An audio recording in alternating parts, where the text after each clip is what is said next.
personal space, exclusivity, luxury, and natural beauty.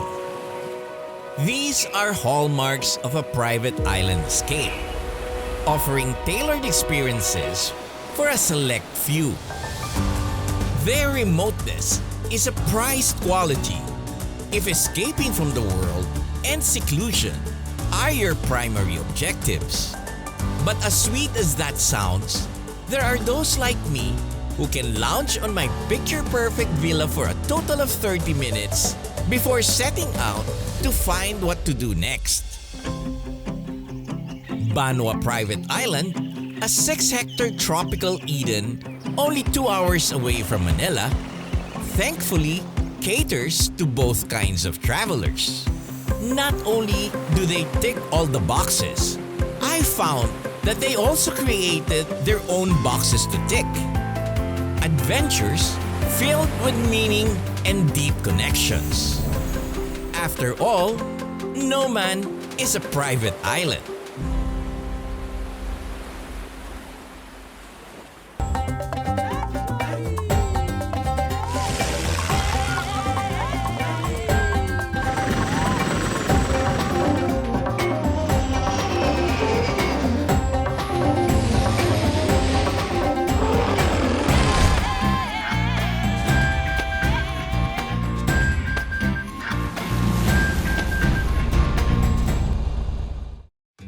A 2-hour helicopter flight from Manila opens up the hidden world of Banwa Private Island, where a stay is the very definition of luxury.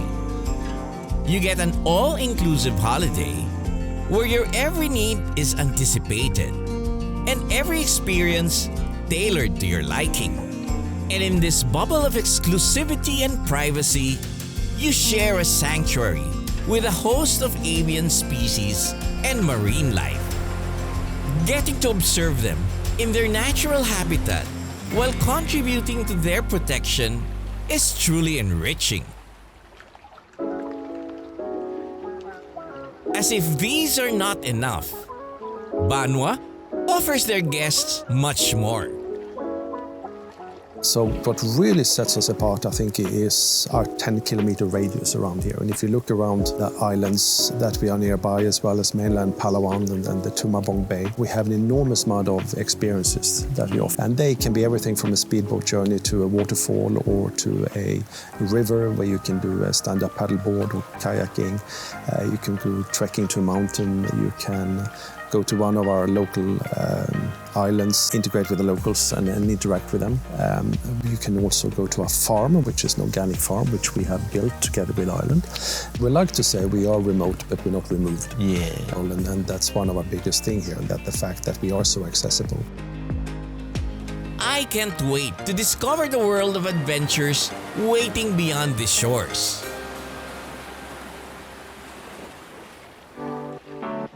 There are several ways to get out of the island. And one of them is this impressive piece of machinery. Is this a tank? Is it a boat? No, it's called an iguana commuter. And I'm gonna take a ride in this thing this morning. This is going to be fun. This high-tech amphibian will bring us to one of Banwa's escapades, a sandbank not far from the island. And who better to take me than Peter himself, a licensed iguana operator. I can tell he was having fun sailing or driving this shiny new ride. From the sea, we were soon walking over dry land on this magnificent sandbar in the middle of turquoise waters. And at the other end was a nicely pitched tent waiting for us. Make yourself comfortable. This is the only way to enjoy the sunset. This is nice. This is what you have. So what do you usually have here? The most popular thing is the sundowner, which is basically sunset Okay. event for up to as many guests that are on the island. And this is just a sample setup, but we do something similar. And of course we have canapes and cocktails, and we have even a mobile bar we bring out here. Wow. You can bring a live band. We do breakfasts, we do lunches, we do picnics, we do special events out here, and it's such a magic place. Proposals. Proposals. Exactly. Divorce? We do divorces, yes, but we don't advertise it. No, joke aside, that special events, yes, absolutely. You should have an airplane here towing a banner. That's a great idea. Will you marry me? How could she say no? Yes. Impossible. And it's literally just 10 minutes away from the island, so it's Right. the sandbank has become so accessible to us because of the iguana, the iguana yacht. You know, this iguana, you have to explain to me exactly how it functions. At what level of water do you start putting your gears down? About 1.2 meters, that's when the landing gear goes down. Well, we call As it a pilot, you can refer to that, gear down. Yes. We do use the iguana for guest transfers when we pick up the guests in Roxas. We walk up on the beach, turn it around, and guests can board the boat without getting wet, which is fantastic. It's the only way to arrive on a sandbank, in my opinion. It's fantastic. Right. Can't live without it now. What an incredible experience! Being able to easily access dreamy places like this.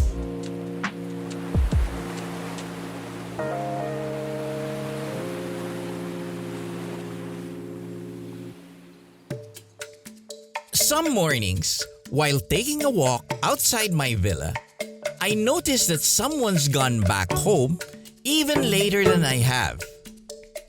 I learned that these are Palawan flying foxes, one of 2 species endemic here. These bats obviously had a late night, feeding in some nice bat cave in town. I kind of envy them for being able to sleep through the day, even while dangling from one leg.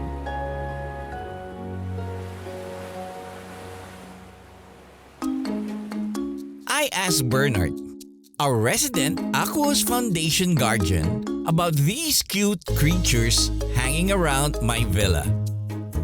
To find out more, Bernard suggested I join him on one of their signature Banwa experiences, a sunset cruise to Pagbu Island.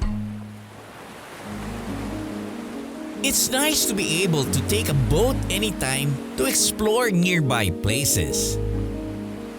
Pagbu Island, only 20 minutes from Banwa, is a sanctuary for flying foxes. So this specific island is a nesting or a roosting site for those flying foxes. It's undisturbed, it's not populated, so they are relatively not being disturbed within the area. What exactly do these fox bats eat? Actually, this is a fruit bat. Who are their predators, by the way? Usually, most of their predators are eagles or large birds that are also seen within the area. But the eagles are working overtime then because it's after sunset. Yes. Sadly, the threat are not only eagles, but also humans who hunt them down for eating fruit crops. Bernard tells me that we're here to witness a very interesting natural phenomenon. Those flying foxes will fly out, going straight to the mainland because they actually look for food. They could fly up to 50 kilometers just to look for food. They actually start flying out 5 minutes after sunset. 5 minutes after They actually precise in the timing. It may vary if it is cloudy, there's no sunset. But if it is like this, we have the sunset on the side, then definitely they will be waiting for the sunset. Then 5 minutes, they will start flying out. So it's almost sunset. I really like to see them. We'll be going back and then we'll station ourselves there and then we'll wait for the fly out to start. I'd love to see that. As the sun started to go down, we saw a multitude of wings launching into the sky. The alpha male bats will first go and fly around the area to check if there are any predators. I can see them already. It's the first batch that's flying into the mainland. Oh, but they continuously come out of the mangroves and keep on flying. I can see them Oh, it's a lot. What is the population here of these flying foxes? The estimated population count we've done in 2018 was roughly around 43,000. Wow. They are currently listed as vulnerable because of habitat loss and poaching. Watching them fly out in huge numbers against the last glow of sunset was just mesmerizing. I hope they get the protection they deserve. This is so interesting. Waiting for sunset and just watching these bats fly away. This is good meditation. I think I should just sit here, enjoy the evening watching all these bats fly away. I can almost see in between their wings. I was so lucky to witness another one of nature's amazing spectacles and finally find out where my bat neighbors go every night. Up next, I visit nearby Tumarbong Bay, where I meet the local municipality that lives in symbiosis with Banwa Private Island and see how their mutual support of each other creates a thriving community.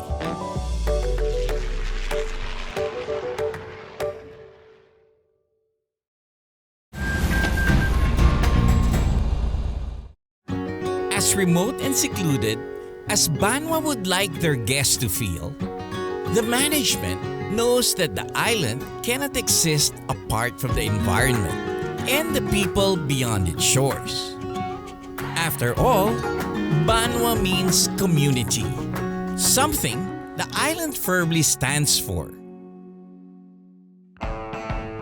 Guests are invited to experience this bigger world through excursions to Barangay Tumarbong, a short ride on the Iguana commuter. Of course, I've never seen a more eager volunteer driver than Peter, who joyously takes us over sea and shallow to our destination.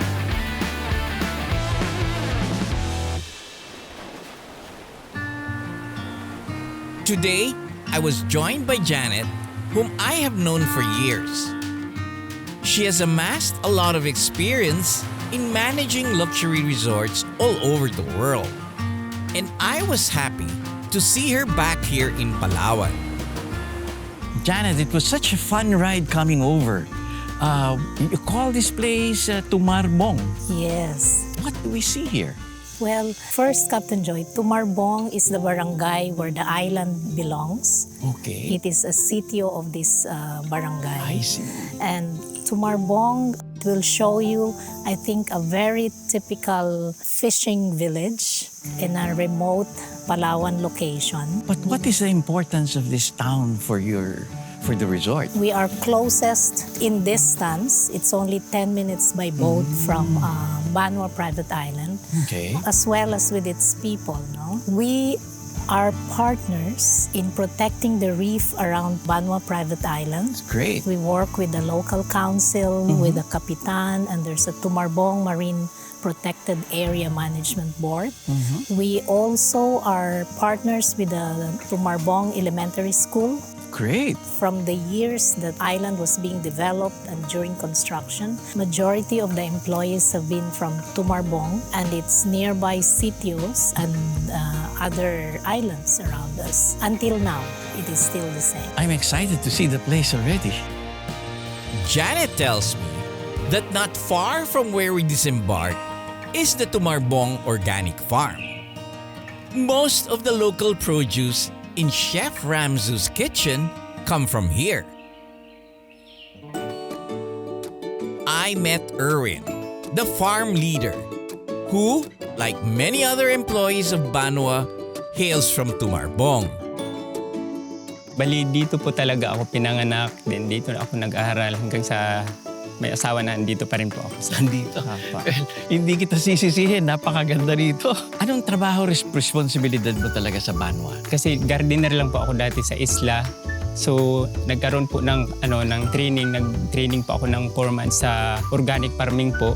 Pagka after nun, sir, inassign pa ako dito bilang farm leader po. Talagang lahat yata ng hawakan mo lumalago, kaya ikaw ang napili. Sana nga po, sir, ganun. With an emphasis on healthy cuisine and a dedication to sustainability, everything here is grown organically and ethically. Nagsimula po itong farm, sir, noong 2018. Meron po tayong vermiculture, tapos meron din po tayong mushroom culture, tapos meron din po tayong kuprahan po. Erwin shows me some of these initiatives. Anong klaseng mushroom ang inaano? Kasi madaming klase, di ba? Meron po tayong white oyster mushroom at saka gray oyster mushroom po. I can't even make things grow in sunlight, much less in the dark. So ito, mga ipa. Opo, iba po. Tapos ginagawa mo lang fertilizer. Opo. Hinahalo po namin sa vermicast. Vermicasting is making use of earthworms to turn organic waste to fertilizer. Kailangan po talaga natin ng animal manure para sa pinakapakain po sa kanila. Yeah. Then at saka gumagamit din po kami ng mga yung waste po ng kitchen na yung mga sariwang gulay na hindi na nasama. Hindi ba lumalaki ito? Baka lumaki ito, makawala. Ay, hindi po, sir. Kailangan po talaga, sir, dinidilig po talaga siya. Ayan, araw-araw. Opo. Bali, every 3 days po. 3 days. Pwede na rin po yung... And then, magandang to para sa halaman malapit sa tabing dagat, no? Opo, sa mga sir. sand para tumaba siya. Opo. With the abundance of coconut trees in the area, they also do copra production. Ilang kilo na po juice nyo? Sa isang tapahan po, nagtatapa po kami ng mga 3,000 pieces po na... Coconut. Opo. Nag-hire na lang po ng tao sa labas. Sila na po yung nagpa-process ng kopra. Kami na lang po yung nagpapausok. Kami na po yung Ang maganda nagtutuyo. dyan, nakakatulong kayo. Pati iba Opo, nakakapagkuha sir. ng trabaho. Opo. I got to meet some of the ladies processing the coconuts for the kiln. Bullseye lahat eh. Parating sa gitna, tama mo. Ang asawa mo ba hindi natatakot sa'yo? Ayawan ko po, sir. Pa-testing nga. Isa lang. Paano ba kinagawa yan? At least I got it. Pero hindi na biyak. Sa'yo, biyak agad eh. Ang galing mo eh. Erwin, Sir. pinupayagan mo ba misis mo magganito? Ay, hindi po, sir. Dapat talaga. Huwag mo papayagan. Pag napagalitan ka, patay ka. Anong ginagawa niyo dito? Ginagawa niyo rin fertilizer? Bali, ito, sir. Ito po yung pinaka-panggatong natin sa pausok natin. Sa pausok. tao. Opo. Huwag mo rin papakita sa asawa mo yan. Alam mo kung bakit? Baka pagbunutin ka sa bahay. Oo nga po, sir. There is much to be learned from visiting the farm, and I found a very passionate and hardworking team here. A true reflection of their Banwa training.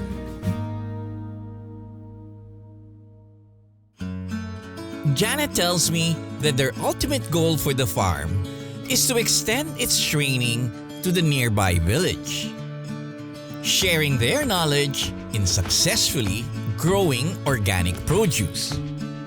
We'll show you the village and we will be accompanied by the Kapitan. We met with Barangay Captain Dante de los Reyes. Kapitan, ikaw mas mataas ang rangko sa akin dahil ikaw binoto. Ako, binigyan lang ng titulo. Ano ba ang hanap buhay madalas nyo dito? Siyempre po, tabing dagat at mayroong kabundukan, farming and fishing. Nung nagkaroon ng resort si Janet dito, nakatulong naman sa bayan. Ay, malaki po.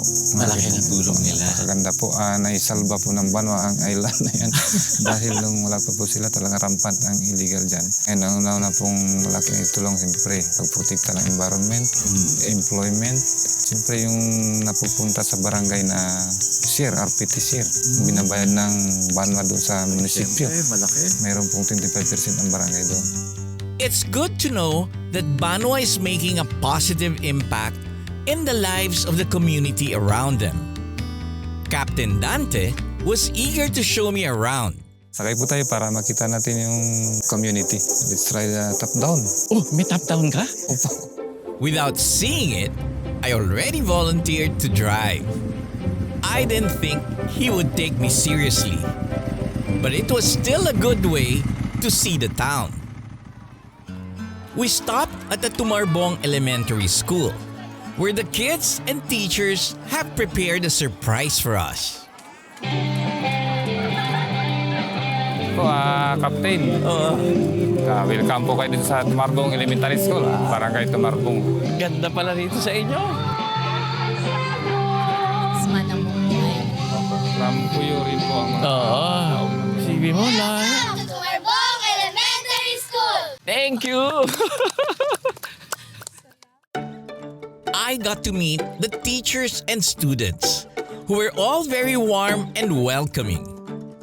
Teacher Leia told me about the school's close relationship with Banwa's Aquos Foundation. Banwa helped us in many ways. Every Brigada Escuela, we have or the Banwa landscaping team extended their services here I see. through grass cutting, and sports equipments were also donated by Banwa through Ma'am Janet. Last April 7, 2018, they initiated the medical mission. But one of their most noteworthy projects is putting up the school's library in partnership with a major bookstore. So Banwa also helped organize the library. Yes, Oh. a dream come true for Tumarbong Elementary School. Wow, good morning. How are you? Are you all studying? Yes! Very hard or hardly?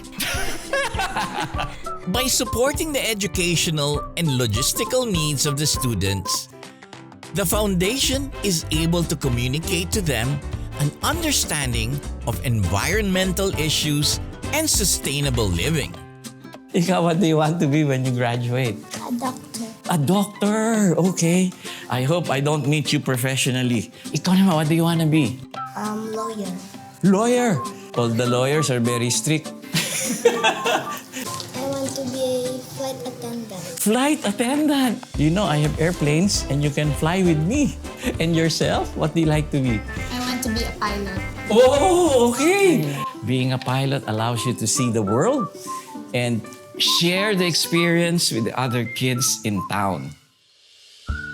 I am very happy that these kids are looking at a very promising future. I am also amazed at this beautiful cycle that Banwa has created. Guests staying in the island help support the Aquos Foundation, which helps the community, wildlife, and environment prosper, making Banwa an even more magical place to be, which ensures that guests have a memorable stay. Up next, more adventures come my way. Taming a runaway runway, embarking on a jungle river cruise, and chasing a waterfall while preparing my own surprise for the kids of Tumarbong Elementary School.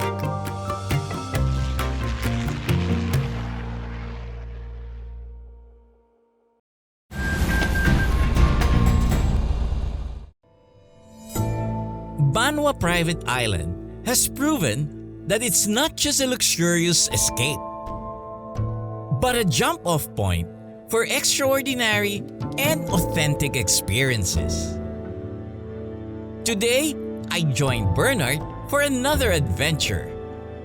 A 30-minute boat ride from the island takes us to the tributaries of the Barbacan River. For a moment, I felt like I was transported to the jungles of the Amazon. We cruised along the river, snaking through thick mangrove forests. What about other guests? Why do you show them this area? When they go here, they could have a close connection with nature. The river cruise itself alone will give you that feeling of relaxation. You could only hear the sound of the crickets around the mangrove area. Putting our kayaks and paddleboards to use, we explored the lush surroundings, beckoned by the river's secret pathways. Bernard tells me that this is a protected area and only soft impact tourism activities, meaning non-motorized water activities, are allowed. We continued our exploration, disembarking on the banks of a small fishing village. Most of the fishermen here are into crab traps, collecting mud crabs. That's my favorite food. So, do I get a chance to do this? Yeah, hopefully we could have one of our local fishermen later to show us on how to catch those crabs. Okay, I would love that. I met Marlo, a crab fisherman, who tells me more about their trade. Gustong-gusto ko matutunan. Paano hinuhuli yan? Kasi madalas, pag nandun ako sa palengke, ready na, nakatali na. Paano ba hinuhuli yan? Yung kanak na yun, traps siya. Traps para sa alimango. So, papainan natin yung doon sa loob. Pagpain nun, iaarya natin doon ngayon sa panabing ilog. Pagkatapos nun, hihintay tayo ng high tide ng tubig. Sige sige. Bangka mo ba ito? Pwede ba natin ayan sir. mahiram yung bangka mo? Now that the tide is higher, we can go check on Marlo's crab traps. Nandito yan lagi sila sa mga lalo pa nandyan sa mga gilid-gilid na yan ng mga punong bakaw. Nandyan yan sila. Pag high tide, pumapasok yung mga alimango galing dito sa ilog. Ay, pero ano kinakain nila dito? Kung wala kang pain, no? Normally may pain ka di ba? Pwede rin naman silang kumain ng mga kung ano yung mga lumot ng mga ugat ng bakaw. Gusto nila yun? Oo, yan. Ano pinapain mo dyan? Halimbawa, yung mga tinadtad na isda, mayroon na akong nilagay na trap dyan. Tignan nga natin kung may mahuhuli tayo. Uy, kita ko na yung mo. Uy! Kita ko na yung net mo. Mukhang may laman na ito Nasa taas yung pain. Bababa pa ba ako? Pwede ko nang hatakin dito, Pwede na sir, pwede na sir. Okay. Bunutin niyo muna sir yung yung kahoy. pinakatusok niya. Ingat na sir, baka makagat kayo kung mayroong laman. Okay. Tulungan na kita sir. Sige. Kita. Ikaw ang magaling dito Ikaw ang expert. Okay. Dalawa. Okay, dalawa. Lalaki. Mga ilang kilo to? Mga ilang kilo? Yan sir, 1 kilo na, yung dalawa na yan. Mayroon pa tayong isang titingnan yan sir, yung inarya natin kanina. Silipin nga natin. Silipin natin yung isa. Baka talagang sineswerte tayo. Masarap ang kain natin mamayang gabi. Naku, nakawala na yata. Nakawala ba sir? Ayun. Nakita ko na. Uy, nakikita ko na sir. Ano? Mayroon. Sineswerte? May isa rin. Okay, very good. Naka 1.5 ka na sir, halos mag 1.5 na yan yung alimango na huli. Pwede na tayo maghanap buhay. Afterwards, Marlo shows me how they tie down the crabs before they are sold. Ilang beses ka na nakagat sa pagtatali niya? Hindi lang 10 bisis sir na nakagat ako ng alimango. What a very interesting morning, having this immersive encounters with nature and with the locals. Now, to have Chef Ramsu make a masterpiece out of the day's catch. While we had the helicopter on the island, I thought I'd fly to some nearby places that I'd like to visit. One of them is the old runway in the mainland, which I haven't flown to for a long time. It has not been operational for a while, which is a pity because it could easily service this eastern portion of Palawan. I met with Mayor Dennis Sabando to chat about the runway. Mayor, noong 1980s, lumilipad ako dito sa inyo. Nakalanding na ako rito. Enjoy ako pumunta sa palengke.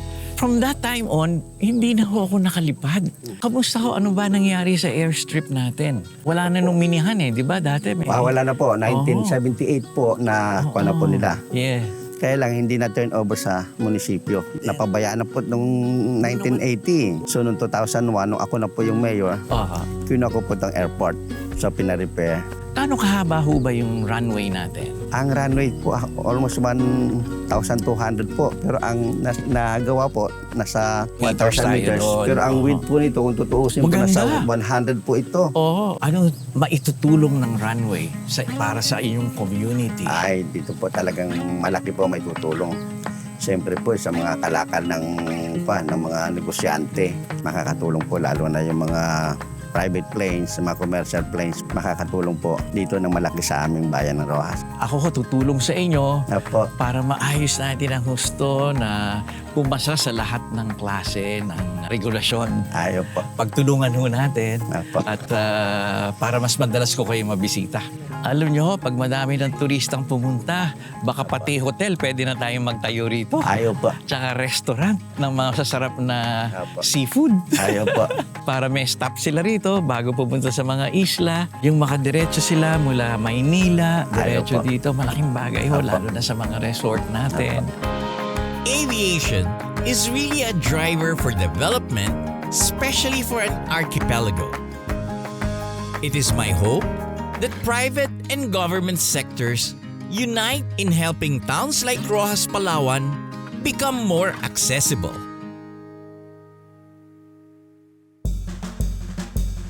From the airport, we flew to the thickly forested mountains of Bagumbayan.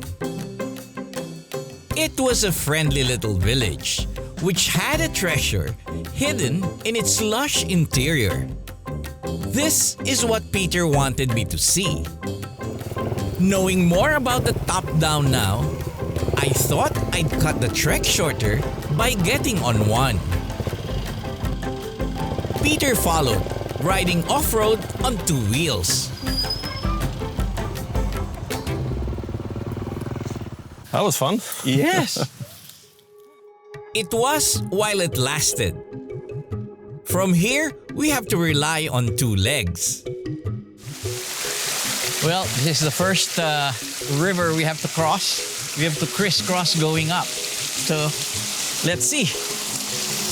Very nice. This will be an interesting walk. The trees around us are just absolutely beautiful. Everything is very natural, Peter. I enjoy this. It doesn't get more natural than this. I know, yes. This is such a sweet escape. Hearing only the relaxing sound of water gushing over the rocks. The flowing stream led us to the town's best-kept secret. A hidden waterfall cascading from the mountains. Well, Peter, you made the right choice of destination for me today. Yeah, it's definitely worth it. Yeah. It's such an unusual experience. Yeah. And the fact that you pass the school and you integrate with the kids. Well, it doesn't get any better than this. It's a fantastic place that not too many people get to see. We should have a couch here and have a hammock. A hammock even is better. Hammock in a minibar, how's that? Yes, okay. I'll take it.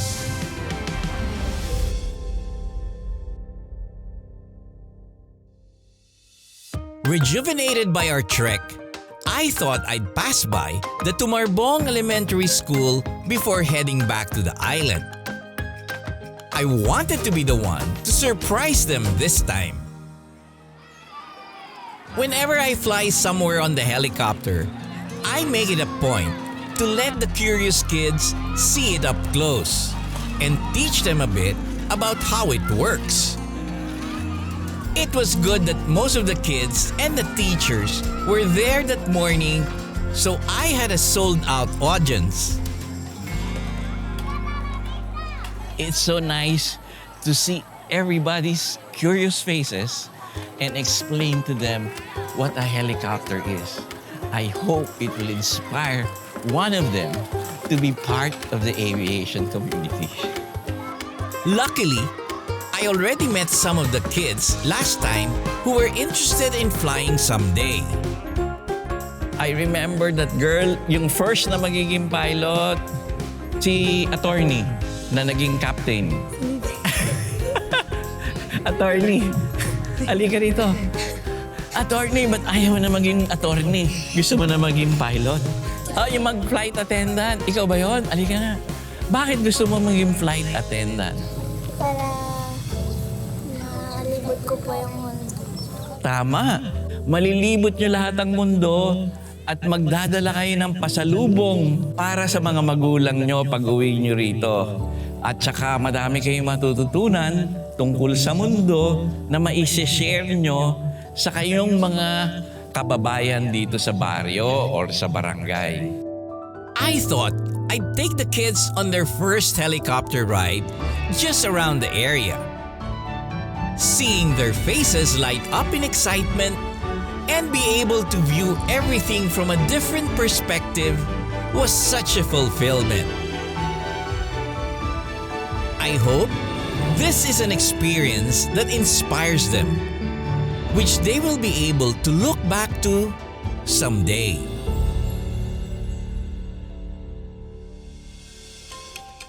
I had the same feeling ending my stay in Banwa.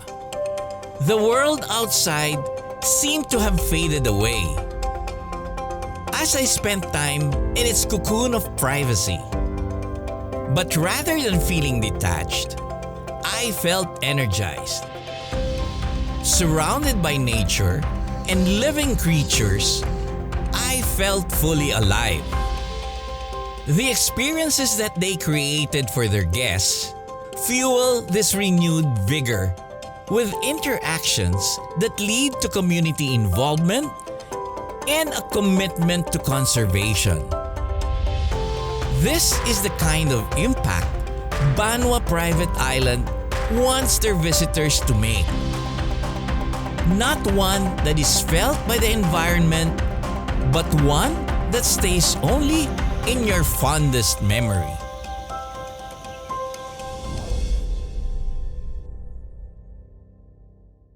This has been your Captain, Joy Roa. See you in the next Asian Air Safari.